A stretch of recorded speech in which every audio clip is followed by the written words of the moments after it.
Hey everyone, welcome to Build. I'm your host, Brittany Jones-Cooper. Martha Plimpton has appeared in over 35 films, dozens of TV shows, and on stage in theaters large and small. But off camera, the Emmy winner has been marching and speaking out for women's rights since she was a teen. She has lobbied Congress on behalf of Planned Parenthood and has spoken out for women's reproductive rights at campuses and rallies across the country. Today, she's here to discuss the nonprofit organization A is For and her annual Broadway Karaoke celebrity benefit. Please help me welcome Martha Plimpton. Thank you very much. Hello, everybody. Hello.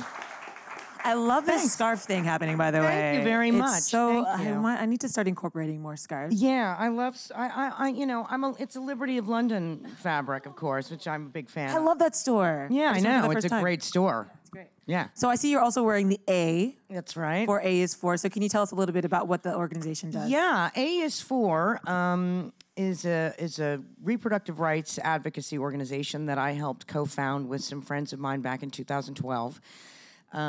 When the sort of so-called war on women really started kicking into high gear. And there was a big debate in Congress over the Affordable Care Act and the birth control mandate that was included in that act, that is included in that act.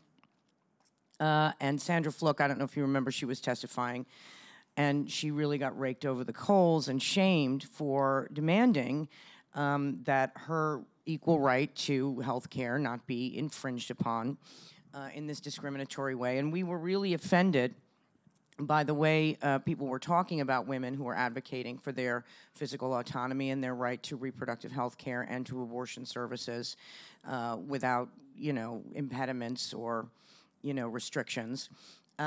We were really angry about it, and all of us had been fighting for this for a long time, but it's gotten so much worse that we really decided to band together and create this organization. So the A is kind of like the scarlet letter, and we're sort of taking back that shame and that stigma, and we're saying, no, this is actually a positive thing. It's healthcare, it's normal, it's safe when it's legal, and this is our right. And just because a woman becomes pregnant doesn't make her the property of the state.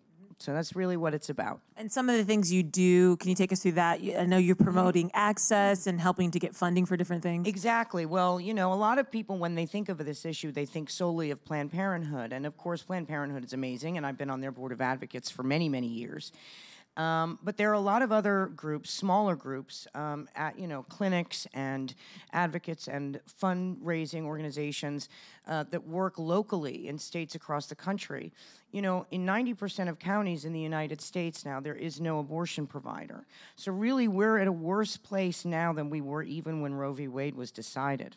So there are a lot of smaller clinics and smaller organizations that really need our help and our focus. So A is For wants to bring focus to them and attention to them and raise money for what they do. I think a lot of people don't realize that, and that even in states where you can get one, there's all these restrictions and all these kind of hoops that women have to jump through, and so you guys kind of help people navigate and the that. question becomes, what good is having a right if you can't exercise it? Yeah, exactly. I mean, and how it's so topical now with what's going on with Kavanagh, and so do you feel even more grounded in this work and the importance of it? Yes, I think, look, a lot of people are very concerned about, Kavanagh's nomination, obviously, for many, many reasons. And there's not just one reason. There are several of them. There are several things that make him unqualified for the Supreme Court. But one of the things that comes up a lot is Roe v. Wade and, ultimately overturning Roe v. Wade. But as I've mentioned, at this point, with the restrictions that have been placed on abortion access throughout the country in many, many states, Roe v. Wade would really just be the final nail in the coffin. I mean, the truth is that at this point right now, as I said, abortion access is even more rare and difficult than it was, 45 years ago, 43 years ago. And I read recently, too, that if, he is confirmed and they do move that way, that immediately there's going to be 3 or 4 states that have already said. It's more than that. It's more like 8 or 9 states that will immediately abortion will be immediately outlawed. When of course, this is really, but these are, right now we're sort of nitpicking at this point, because the fact is, no matter what happens, even if abortion becomes criminalized in this country, which would obviously violate the Constitution and laws of equal protection and privacy and many other things. But even if it did, what would really change is that poor people, people of color, immigrants, young people, minors, those would be the people most heavily affected by this. Wealthy white women will always be able to get the care they need. They will always be able to travel. They will always be able to find access to a doctor who would be willing to do this procedure. They might suffer, they might die, they might be at risk of, becoming ill or, whatever, serious complications because of back alley abortion. But we know that wealthy white women will never lose absolute access. So we'll be talking about teens, women of color who already suffer disproportionately in this country. The maternal mortality rates for women of color in this country are 3 times higher than they are for white women. And our maternal mortality rate is the highest in the developed world, and it's growing. So these are not just issues about abortion. This is about the right of women and people with uteruses to be able to access care, medical care, that should not be a moral issue. The moral issue should be people not being able to get the health care they need and want. This is the most heavily legislated area of medicine in the United States, and we really need to end that. Having access to preventative care. Thank you. I'm with you. Having access to preventative care really shouldn't be up for debate. It affects every other aspect of human life. It's not just a women's issue. This is an economic issue. Obviously, it's a social issue. It's an education issue, an opportunity issue. It crosses all kinds of lines, and it's and all kinds of people. It's a totally intersectional problem. So. Thanks for letting me talk about it. Yeah, I do love on the site AA's4, I went through it, and you have the personal stories from women, and every story is different, every scenario is different, every woman looks different, and I think it explains that it's not just one type of woman who chooses to get an abortion. That is it really is dependent correct. on the woman and her experience. And there are even women who will protest outside clinics week after week after week and then show up one day to have a procedure. And then they'll be there the next week protesting. This is, it's medical care. Right? Yeah. So there you go. So that takes us to why you're going to be having this event. Yeah. Broadway Acts for Women. So tell me about that. It's really exciting, actually. And in the course of our having this organization up and running, we found that this is our signature event, and it's something we do really well. It's called Broadway Acts for Women. And it's the only Broadway event focused solely on abortion rights, which is really, really cool. And it's a really unusual evening because we get a bunch of Broadway stars from all over this, the stage. They come and the audience bids for the chance to choose what song they perform with our live band. And it's really cool. So they also get a prize, but then they get to so the artists have no idea what they're going to sing. And it's a once-in-a-lifetime night. There's no recording. It's not live streamed. You have to be in the room because we want everyone to feel free and make mistakes and mess up. And, we have had such extraordinary moments of pure inspiration and hilarity and, I'm getting goosebumps, actually, just thinking about, Betty Buckley sang a Radiohead song. We've had Patty LuPone, sang "You Make Me Feel Like a Natural Woman," and brought down the house. And we have an incredible lineup this year that is so exciting. I can't believe it. Brandon Victor Dixon is going to be here. Okay. Sarah Bareilles is going to do the show. Jen Colella is going to do the show. Lots of Ariana DeBose. Yeah. It's going to be a phenomenal, phenomenal night. And you have Cecily Strong hosting, right? Yes, always. Every year, Cecily Strong from SNL, who's just a fantastically funny, brilliant, incredible, dedicated woman. She hosts the show for us. And this year, in addition, we have comedian Rashida Olayiwola is coming. She's going to do some stand-up for us, and she's a riot. She's just incredible. And who else? Oh, and we have Amanda Duarte, who hosts Dead Darlings downtown, and they've been Time Out Pick the Week 1,000 times now, which is crazy. She's going to be helping me run the auction. So it's a really breakneck, super fast. It's over in less than 2 hours. And we hope to do well this year. Last year we've broken every fundraising record every year. Last year we raised $72,000 in literally an hour and a half. It's an incredible night. You got to be there to, experience it. Of course, you can go online and donate or sponsor if you can't be at the show, but I highly suggest being at the show because we got some great prizes this year too. Do you sing? I do, as a matter of fact. Well, I open the show, So people don't have to bid on me, but I sort of adequately lower everyone's expectations. Start the bar real low. I set the bar really, really low so the rest of these, incredible professional singers don't have to worry about messing up. These are people who do not like to mess up. Right. They're Broadway pros. You know what I mean? So I sort of set the stage to make them comfortable. What's your go-to karaoke song then? Well, it changes every year, but I have to admit, I have a penchant for Katy Perry. Yeah. So I'll be doing... I would not have thought Katy Perry. Yeah, I happen to really love Katy Perry. I mean, I really love her. And so the first 2 years I did a Katy, but last year I think I did a Gaga song. But these are the things. I purposely choose songs that are impossible for me to do well. So that way the rest of the, the rest of the performers don't feel bad if they start in the wrong key or something. How many years have you been doing the event? This is our 4th year. Wow. And look, I wish we didn't have to keep doing it, but I'm really, really proud of the Broadway community for how enthusiastic they are, how willing they are to be there. I mean, there are people who would say how do you get people to come out and be so vocal for such a so-called controversial subject? But the fact is, it's not that controversial when you really think about it. And these artists are looking for a way to support.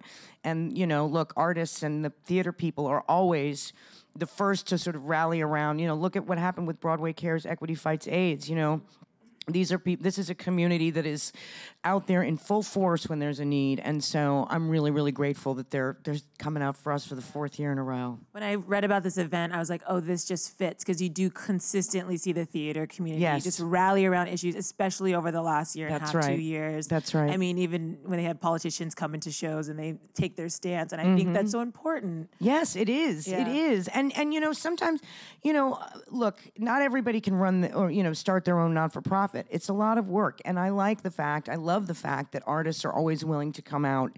You know what I mean? And usually Planned Parenthood is the first place you think of, so it makes me really, that's a good thing, believe me. And I'm always there for Planned Parenthood. But it's also great to know that they're willing to come out for these smaller groups too. Yeah. I love your advocacy, and I also love your acting career. Thank you. And I was just watching the trailer for Guest Book. Oh, yeah. Have you guys, are you familiar with that show? It's basically like a hotel, and they have people coming in. And every this show's is a Greg different Garcia's guest. show. He's the one who created Raising Hope, which was a show I did for a few years. And I love him. I'll do anything. If he calls, boom, I'm there. So yeah, he called, and I'm in. I think it's episode number 2, and I think it starts airing October 23rd. October 23rd. It's me and Will Arnett, and we're 2 of the people who rent the guest house. This year, it's on a beach. Can you tell us anything about your character? I can tell you that I'm a little bit of a wild woman. Okay. I have a little bit of a problem. We play a couple who are hired to help addicts hit rock bottom so that they'll go into treatment. Yeah. So I'm laughing because you are the 2 perfect people for this. And Will is really, obviously he's hilarious, but it's a pretty wild episode. I do some pretty off-the-wall things, so yeah. Oh, I'm excited But to like see I that. said, if Greg wants me to do it, I'll do it. And then what else are you working on? Well, let's see. I'm going to London in a little bit to do a play, which is pretty exciting. I don't know if maybe I'm not allowed to say that. You should just say it. Yeah, I guess I'm going to London to do a play. I'm going to go do a play at the Dunmore Warehouse in London. I'm very excited about that. It's Sweat by Lynn Nottage that won the Pulitzer Prize last year. So that's super exciting. And it's a role my dear friend originated on Broadway, Johanna Day. So I'm feeling very sort of moved about that.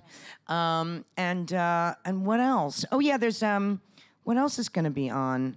Oh, I'm going to do a couple of gigs this month, but they won't be on for a little while. So I'll tell you about those when I come back.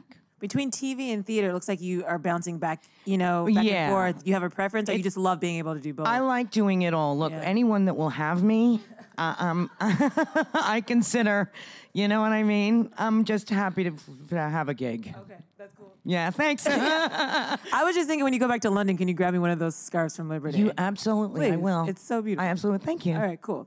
So let's go to the audience really quick. I know we have a couple questions before we go. Anybody? Yeah, Hi. I was wondering, what's your favorite memory from the 80s? From The 80s. From my favorite memory from the 80s? The decade. From the entire decade? I don't. That is a really good question. There are so many. Of course, it was a very important decade for me because I was about your age, you know, for, well, at least a year of it. Gee, that's hard to say. I think, you know what happened in the 80s that was really cool? I got to go to some really great concerts. I got to see some really good concerts in like college venues where there were like all ages shows. And I got to see bands like the Feelies and UB40 and the Specials. But I also got to go see the Michael Jackson Victory Tour, which was radical. And I also got to go see, I got to see U2. They were great. I would suggest go to a lot of concerts, right? Yeah, those are those are good memories. I love that. Are you still a big music? I'm a huge music lover, yeah. Who are you listening to now other than Katy Perry? Oh gosh, well I listen to a lot of older stuff, and of course, you know, because of her recent passing, Aretha's been on you know, just constant shuffle because she's such a huge part of all of our lives, and my soul and my spirit needs her, especially in these crazy times we're living in. But I like a lot of people. I like all of it. You know what I mean? There's so much good music. I love Spotify for that reason. It's always just throwing new I feel stuff at bad me. using Spotify because I think artists should be paid better. Well, they're working on that. Well, they should work on it faster. Agreed. You hear But that? I do enjoy the Spotify. I use it too. So yeah, I'm not above it. Next question. Hi, Martha. Thanks for being here. So obviously, you've been a political activist since the 80s. And given all that's changed politically, culturally, just technology-wise, how has activism in your eyes changed, or how has your approach to activism changed? That's a really good question, and one that a lot of people I think are struggling with, right? Because in this time when technology moves so quickly, and when the internet, which was supposed to be this like marvelous golden age of information, actually also has this other dark side to it, in which information is manipulated and compromised, and you know what I mean? It makes it hard. And also the fast pace at which issues come up and then get sort of like these think pieces come up, you know what I mean? And like hot takes and all this. And then you seem to like get overwhelmed and exhausted, and then you have to move on. It feels like it makes it in a way harder to organize on some level. I mean, I was recently in South Africa, which is a country I truly love, and I spent some time learning about the history there, and very recent history there, the shockingly recent history there of apartheid and the struggle to end it. And there's, a huge turning point in the apartheid struggle was June 16th, 1976, in the township of Soweto, when the children rose up and collectively marched against being forced to learn Afrikaans in their schools. And it astonished me that there were tens of thousands of children marching in the street from the time they decided to do it in the morning to the time it ended in the afternoon, quite tragically, with many deaths and a great deal of violence. But the fact that those kids were able to communicate with one another without any internet, without any cell phones, without any telephones, is an incredible testament to the ability of people to connect regardless of technology, regardless of impediments or roadblocks put in their way, literally and figuratively. And so I remain hopeful that whatever these technological challenges are that we're dealing with, that we can somehow, connect still with our humanity, our co-humanity, and find a way to remain, tuned into each other somehow. That, to me, is, I think, the most important aspect of that. But thank you for your question. Yeah, when you look at the Women's March, and you can see the beautiful ways in which people can connect and use social media. And then you can also see the ways in which, it's not going to really work if we're only doing it on weekends. So, thank you. Thanks. And last question. Hi. Hi. What is your role you're the proudest of? Will you speak just a little bit, because there's a jackhammer behind me, making it really hard to hear. What is your role you're the proudest of? Your role? The role I'm proudest of. Thank you. Oh gosh, that's a good question. There are so many that I've done that I love, and you know, sometimes when I look back at certain things, I go like, ooh, God, I'm terrible in that. That's a really tough question. I think the role that I'm proudest of, well, I'll say that this sounds really corny, but I think I'm proudest of my role as a friend and as a person who's been able to create, even though I have a very scattered life and I work all over the world and I travel and I play different people all the time, that I've managed to cultivate an extraordinary community of friends and chosen family that really are tight and really encourage each other and are really creative and throw great dinner parties. Yeah. Thank you. That's a great question. Thank you. I also was really, really good in running on empty. Now, I don't know. But you were. And I was an excellent head of gabbler. No, I don't know. Well, Martha, thank you. The event's coming up. Yeah, Broadway Acts for Women. Sunday, September 30th, a week from this Sunday. At Feinstein's in New York. Yeah, Feinstein's 54 Below. And it's doors at 5. Show is at 6 o'clock. It's done by 8. It's and it's a riot. And where's the best place to get information? Is it on the AS4 website? You can go to the AS4 website, which is as4.org, or you can go to BroadwayActsForWomen.com and get your tickets there and find out all about it. Awesome. We will do that, guys. Give it up for Martha Plimpton. Thank you so much.